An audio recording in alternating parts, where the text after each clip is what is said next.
It's Khaki.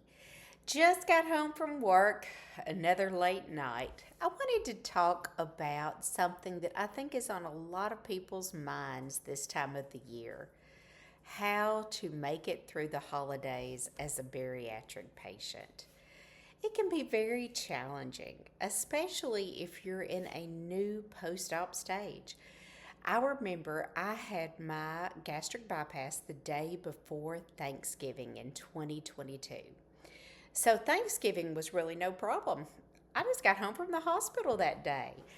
I was on my liquid diet. There was no planning at all. Christmas, I was about a month post op. And I was on the soft stage of the diet, so it was a little bit easier. I could firmly say, no, I can't eat that yet. And I think I actually brought food with me. And one of the things that I did that year was I helped fill everybody's drinks. I kind of stood back and watched over the kids' table. I really put myself more in a serving role than an eating role. And that really helped me get through it. The next year, though, I was a little bit over a year post op, and that's when decisions really came into be.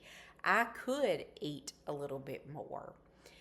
That first year post op, or that first Christmas that I could really eat post op, I chose not to eat anything that really was not in my regular day to day eating.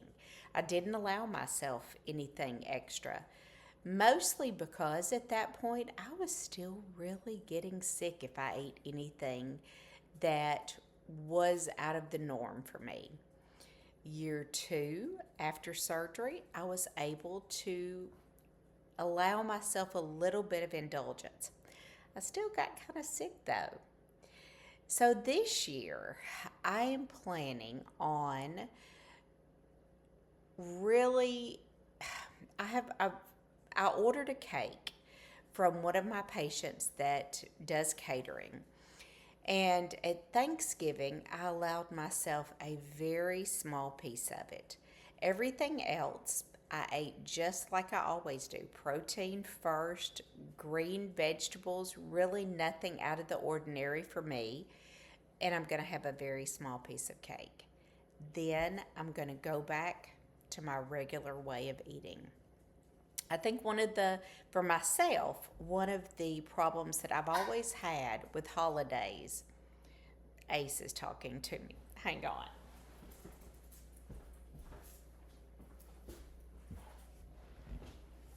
And we're back. We're both wearing our Christmas attire. Dear Santa, I can explain.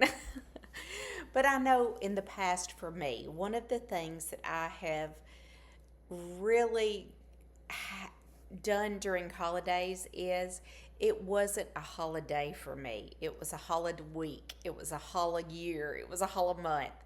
So I let those out of the ordinary indulgences snowball. I would say, well, I've eaten this, so I might as well eat whatever. I'm really mindful of that now, and I'm trying my best to, if I allow myself an indulgence, to confine it to a very narrow frame. So I feel like with holidays, there is really, for me, I've had two options. I've either planned in a little something extra, or I was just eaten like it was any other meal and tried to focus on what was really important to me during the holidays, what the holidays are about: being with family and friends. So, anyway, guys, like I said, just a short video to kind of talk about, kind of check everybody's temperature. Where are you at with holidays this year? If you celebrate Christmas, what are your plans for the holiday? What are you really worried about? I know at this point in my journey, I'm not worried about anything as far as people commenting on what I'm eating or talking about anything, being questioned or being pushed into anything. It's not my concern right now, but in those early days it was. So if you're having those concerns, throw it out. Let us talk about it. I will answer any questions I can in the chat. I would love to hear what you want to hear me talk about. We're headed into a brand new year and I'm so excited. I've got some plans for videos and I would love to have more. Guys, I hope everybody has a great week. I will touch base next Wednesday on Christmas Eve. Let me hear from you. Have a great week, everybody. Bye.